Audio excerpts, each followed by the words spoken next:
It's a Mailbag Monday. Do the Washington Nationals have the three best outfield prospects in all of baseball? Let's talk about it. You are Locked On MLB Prospects, part of the Locked On Podcast Network, your team every day.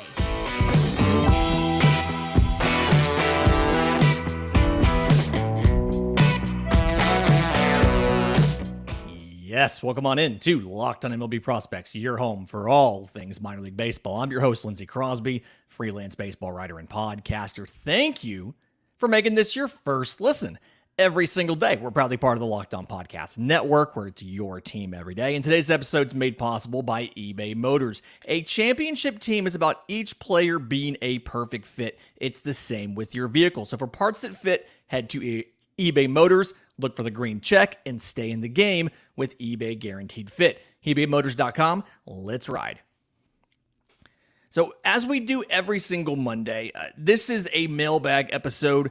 All of these questions come from listeners of the show. If you have a question for a Mailbag Monday, tons of ways to get them to us. The best is probably our subtext. Links in the episode description, links in the show notes. But first one comes from subtext, and I riffed a little off of what Jeff asked. But Jeff wanted to know, do the Nationals have the three best outfield prospects in all of minor league baseball? And he's referring to James Wood, Dylan Cruz, who was drafted number 2 overall last week, and then international free agent Christian Vaquero. And I think the answer to this question depends on that third guy, right? How you feel about Vaquero, or if for some reason he doesn't work out, Elijah Green, Robert Hassel. But so Christian Vaquero, just reminder of who he is, was an international free agent in January 2021, spent almost $5 million, highest bonus of any player in that class. He's from Cuba. He is a switch hitter. He's a natural lefty. He taught himself to hit right-handed shortly before the signing period opened. He went to the Dominican Summer League last year, and this is after he had been in the Cuban junior leagues, and then he came stateside this year. So 23 games at the complex level right now for Christian Vaquero. 304, 408, 443. No home runs yet in those 23 games. 9 extra base hits, including multiple triples. 13 walks to 15 strikeouts, and 8 of 12 on stolen bases. So defensively, Christian Vaquero is a very good player that seems to be, he will stick in center field. There should not be a question. The arm is plus, the speed is 70 grade. So even if, as he physically fills out, puts on a little bit of weight, it seems perfectly logical to assume that even if he slowed down a little bit, he's still going to be a plus runner, and he should be fine. Again, the walks to strikeouts are all very close to each other. And I noticed that the issues on his slash line, the thing bringing his slash line down, is batting right-handed. We mentioned he was a natural lefty. In 68 at-bats as a left-handed hitter for Christian Vaquero, 309, 430, 471. As a right-handed hitter, and incredibly small sample size, like 11 at-bats, but 273, 250, 273. He's not doing very well as a righty, not showing a ton of success. And so, obviously, you're still working on the power projection and what is that ceiling. And that's going to be the ultimate decider for Christian Vaquero, as far as we think the power potential is above average, but just the time he needs to get there. He's got to work a little bit on elevating the ball some, but mostly it's just getting more power behind that swing. And then ideally, you'd see him get more comfortable as a switch hitter when he bats right-handed.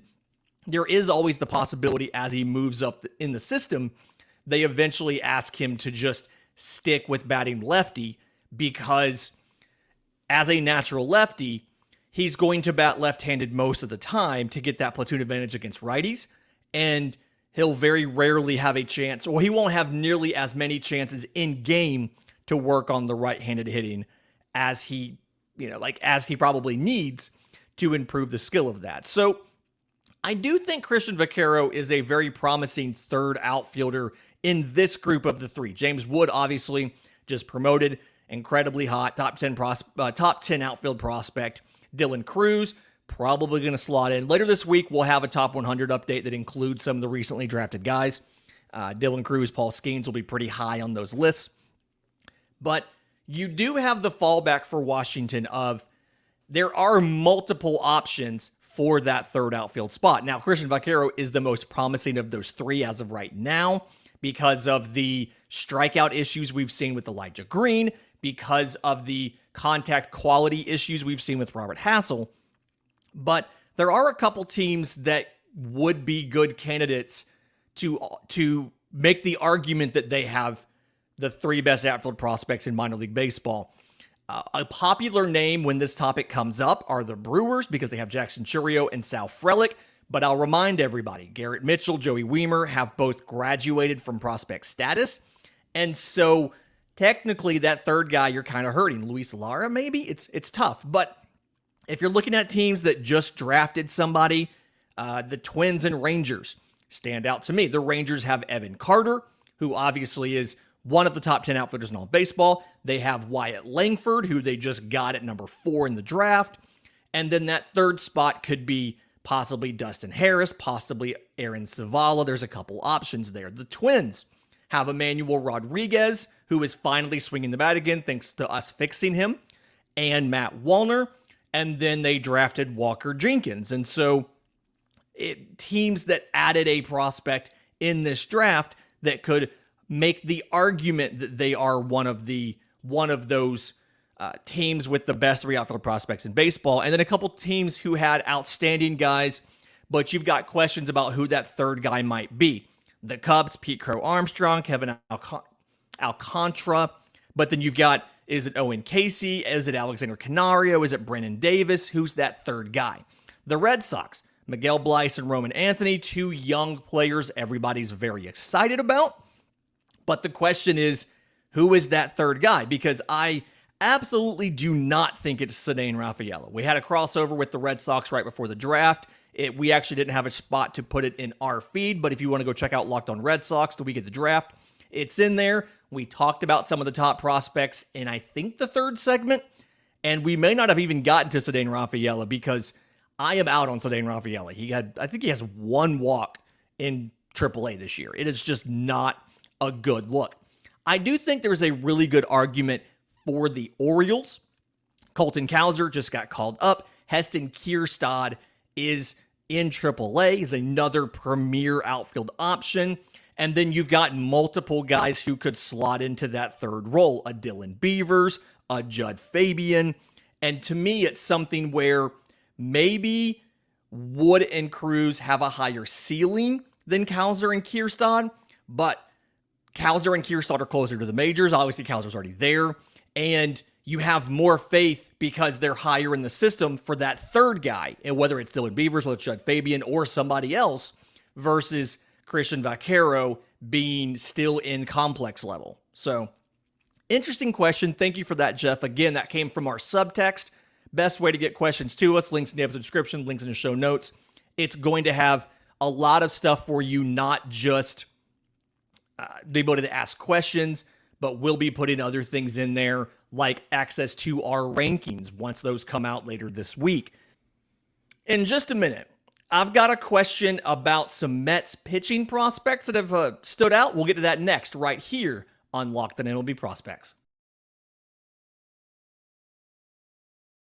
But first, today's episode is brought to you by our friends at Sleeper. If you want the chance to win more money with less picks, head to Sleeper, where you can win up to 100 times your money on just 2 or more fantasy baseball picks. For instance, you're looking at, it feels like Matt Olson home runs is a pretty safe bet right now, simply because the man's got 30 home runs. Matt Olson of the Atlanta Braves heading into Sunday afternoon's game, caveat, he has as many home runs as the Braves have losses this year. He has 30 home runs. The Braves have 30 losses. And so you can look at it and say, okay, I think he's going to do great and get a home run tonight. If you want to win up to 100 times your money on daily fantasy baseball, Sleeper is now offering up to a 100 times payout for up to 8 pick contests. You can choose as many as 8 players that you like. Pick more or less on your favorite baseball stats like home runs, strikeouts, hits, whatever it might be. If you get your picks right, you can win big. I love the fact that they have a group chat functionality. So if I find what I think is a good value, I can send it to my friends right there in the app and they can bet it as well. Or if I find, if a buddy of mine tells me he likes this line, I can turn around and take the other side of the projection and talk a little trash during the game as we see who had the projection right. So use promo code Locked On. You'll get up to a $100 match on your first deposit. Terms and conditions do apply. See Sleeper's terms of use for details. They're currently operational in over 30 states, so check out Sleeper today.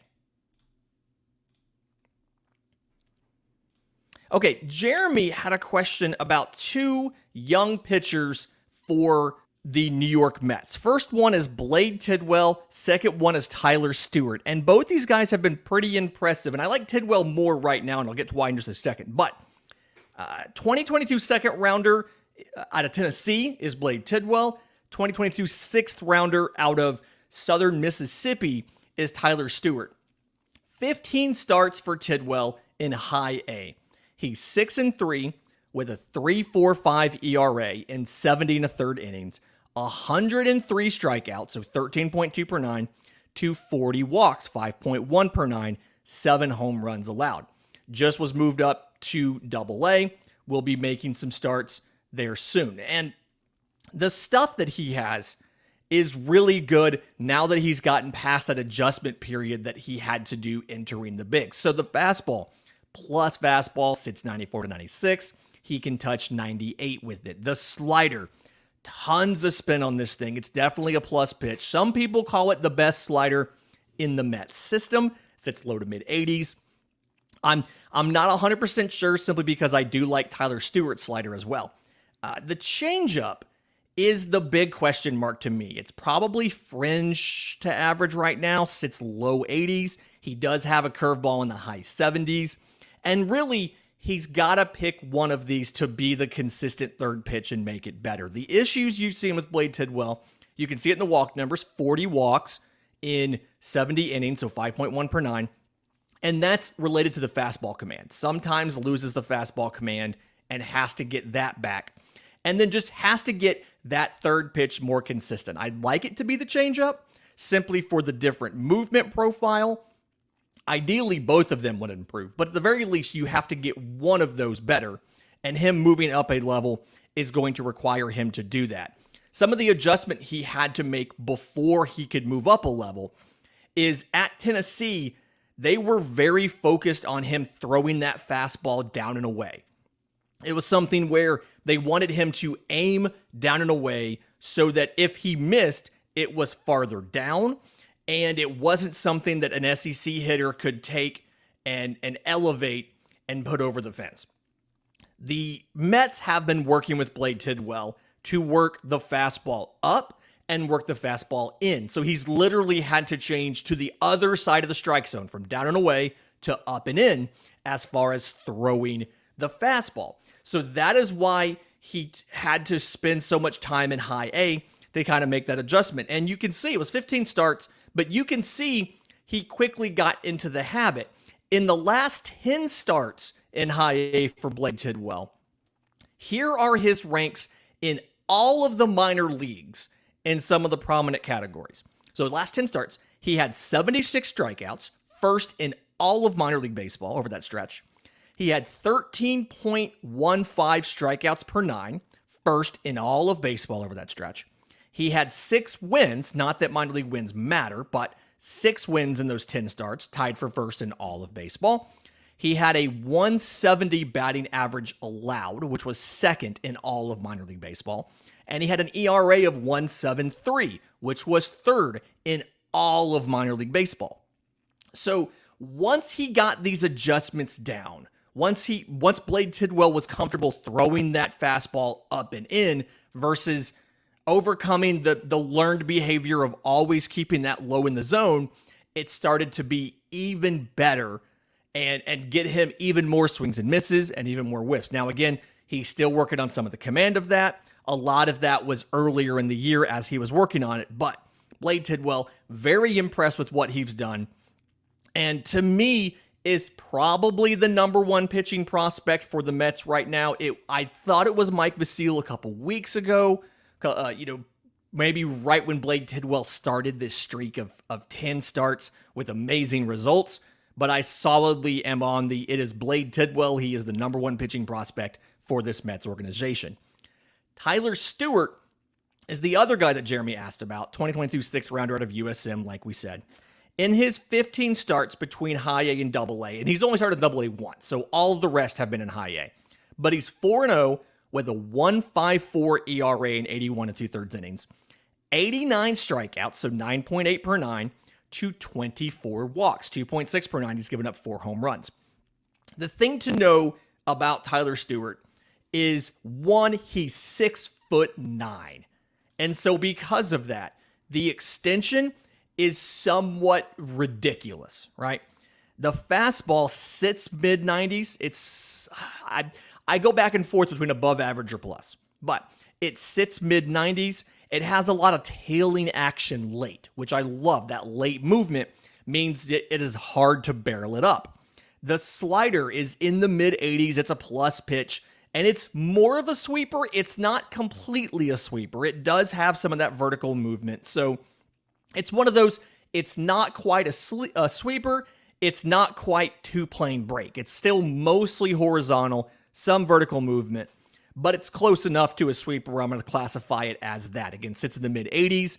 Again, the sweepers usually end up being 82, 83. This is around 84, 85. And then he has a changeup that he'll throw to lefties. So against a righty, he's got the sweeper that is going away from them laterally. He's got the fastball that tails in on them late. And then he's got, for a lefty, he introduces a changeup because that sweeper is going to break in on them. So he has to try to, front door a sweeper or get them to swing on something that's coming at their back foot. It's a little bit tougher to get that sweeper, that sweepy type of breaking ball to work against a lefty. And that's part of the reason that those sweepers have some of the biggest platoon splits of any pitch. When it's moving laterally, it's a lot harder to work it if the usual thing you do with it is induce chase, but now it's breaking into a guy versus away from a guy. Either way, like both these guys, I want to see the changeup be more consistent for Tyler. If he wanted to start throwing some sort of vertical breaking curveball, I would not be mad about it. I think that would be another thing that would just give him another tool in the toolbox.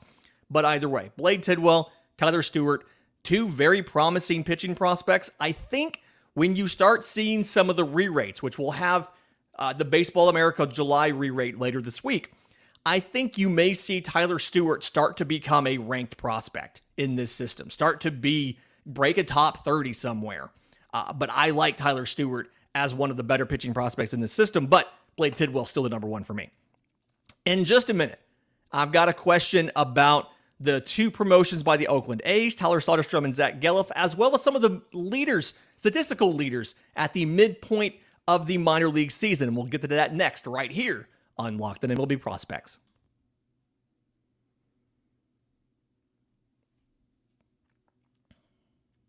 Welcome back into Locked On MLB Prospects, your home for all things minor league baseball. I'm Lindsay Crosby, your host, and we are talking about, here, Tyler Soderstrom and Zack Gelof were promoted by the Oakland A's last week, coming out of the All-Star break while I was at Disney World. And yes, incredibly fun. Yes, incredibly hot and incredibly expensive, but tons of fun. Again, apologies for the audio issues on Friday's show. We had a little connectivity problems while trying to get that recorded. So visually on YouTube, it looked different. Audio-wise, wasn't the usual quality. We're going to get that fixed. Don't worry.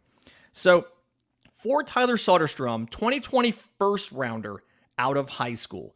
And both him and Gelof have been in AAA all year. The Las Vegas Aviators were a big fan. They sent us a couple different hats. We love, therefore we love the Las Vegas Aviators.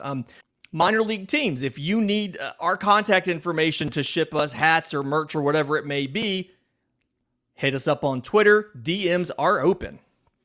So both these guys, 69 games in AAA. And for Soderstrom, 254, 303, 536, 20 home runs, 37 extra base hits, 20 walks to 84 strikeouts, 1 stolen base, and 1 attempt. In the bigs, as of time of recording, so not counting what he does on Sunday's game, he is 2 for 7 with a walk and a strikeout. The thing for Tyler Soderstrom, he's caught one time, he's DH'd one time. Defensively, he doesn't necessarily feel like he's ready at catcher. Now, thankfully, you have Shea Langoliers. He is going to be your everyday catcher. Soderstrom really feels like he's going to be a backup catcher. He'll play some first base. He'll DH some for you. Offensively, what I'm worried about is in the zone, he is very good. It's very hard to beat Tyler Soderstrom's bat in the zone to get him to miss, swing and miss, fooling him on something. If it is a strike, I feel like he's going to hit it. But, there's always a but. His plate discipline is not very good. You can get him to chase. And it's the thing where, the pitch recognition's not bad, but he still pulls the trigger, even though it's maybe not necessarily a strike. He can recognize, it's a breaking pitch, but I'm still going to swing at it. And so when he connects, it's tons of power. I mean, his average exit velos are in the 90s. It's some of the best power in that system. Obviously, 20 home runs, 37 extra base hits. But he's also struck out 27.6% of the time. And I worry that when he moves to the bigs, or he is in the bigs now, he's going to struggle at least initially. And you can look at what he seems to do every time he gets promoted and starts a new level. He starts off pretty slow. Last year, when he got to high A for the first time, or 21, when he got to high A for the first time, he hit 159 and struck out 1/3 of the time in April. Now, he fixed it. He turned it around. He went to Double A the end of the year and then finished up in Triple A and then spent all year this year in Triple A. But it's every time he goes to a new level, it feels like he struggles. And it's because the pitchers are at the next level of being able to command a pitch on the edge, on the black, getting him to chase, getting him to commit to pitches that aren't drivable. And so I feel like Soderstrom's going to struggle at the major league level. He's 2 for 7, small sample size, but it feels like there's an opportunity if you're a dynasty person, maybe once he's up and he struggles a little bit, to go out, especially if they send him back down, to go out and buy him. I understand why they have him up. They want him to develop and work on this stuff now so that he can be a contributing member of the major league roster next year as they, I guess, try to get closer to contending. For Zack Gelof, also 69 games, a little bit of a better slash line statistically. 304, 401, 525, 529. There's your 3-4-5 slash line we talk about. 12 home runs, 34 extra base hits, 41 walks to 86 strikeouts, 20 of 25 on stolen bases. Defensively, he's a second baseman. He played third base at Virginia, but he is better suited to be a second baseman. The accuracy of the arm sometimes didn't always work out. He has played a little bit of center field in the minors, like Double A. He played it just a little bit. I think that could be an option. Maybe a left field or right field, something like that. But for now, it's definitely a second base profile. Power-wise, doesn't have the same ceiling as Soderstrom, right? He can pull stuff for power, but really his thing is contact to all fields. He has to make sure that he doesn't hit too many ground balls. It's a pretty flat swing, so it's kind of set up for a line drive swing, right? Again, he can power balls, or he can pull balls to hit home runs, but he's at his best when he's hitting line drives. And the thing that he's going to have to work on, he also had a high strikeout rate, 27.9%.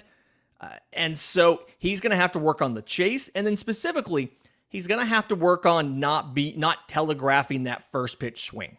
He seems to like to swing at the first pitch a lot. That is a tendency that a major league advanced scout will pick up on, and they will throw you junk on the first pitch and get him to chase and get into a disadvantage count right away. So work there for Zack Gelof. I feel better about his short-term fit simply because he, again, high strikeouts, just like Soderstrom, but he walked 13.3% of the time. He walked twice as much as Soderstrom, 6.6%. So I feel like the transition's not going to be as bad.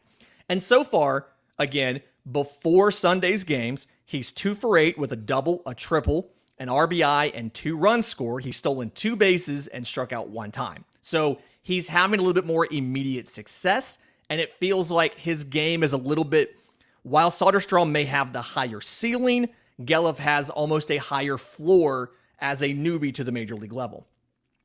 Real quick, we just passed the midpoint of the minor league season, so I wanted to kind of go over real quickly some of the statistical leaders to kind of keep an eye on. For home runs, Yanquiel Fernandez of the Colorado Rockies has 22. He is the leader as we get into the second half of the minor league season. For stolen bases, Tampa Bay's Chandler Simpson has 66 stolen bases in 76 attempts. For OPS, the highest figure is Colson Montgomery of the Chicago White Sox in 71 at-bats. He has a 1256 OPS. Now, if you limit that to 250 at-bats or more, so taking out the time that Montgomery missed and saying guys who've been around for a full season, Luken Baker of the St. Louis Cardinals, who fell off of prospect ranking lists, he got back on it this year by mashing a ton and got a brief call-up to St. Louis. With his 251 at-bats, he has an OPS of 1,057. And for slugging percentage, Baker is second because Christian Encarnacion Strand of the Cincinnati Reds has a 637 slugging in his 278 at-bats. They've worked him a little bit in some corner outfield spots, trying to figure out, can they get him to the bigs sooner? Because now that Votto is back, Votto is playing first base or DHing. They're trying, Spencer Steers played some left field. They're trying to figure out where they can put everybody to have a chance to play. On the pitching side, your minor league strikeout leader is Andrew Abbott of the Reds. He has 141 strikeouts and 101 2/3 innings, which is 10 innings more than anybody else has in minor league baseball. Your ERA leader, minimum 50 innings. I was trying to make sure we got out rehab appearances, we got out relievers, things like that. Your ERA for a starter is a 1.77 by Jake Bennett of the Washington Nationals. And again, minimum 50 innings pitched. Your lowest whip, walks plus hits per inning pitched, is Max Rajic of the St. Louis Cardinals with 0.84.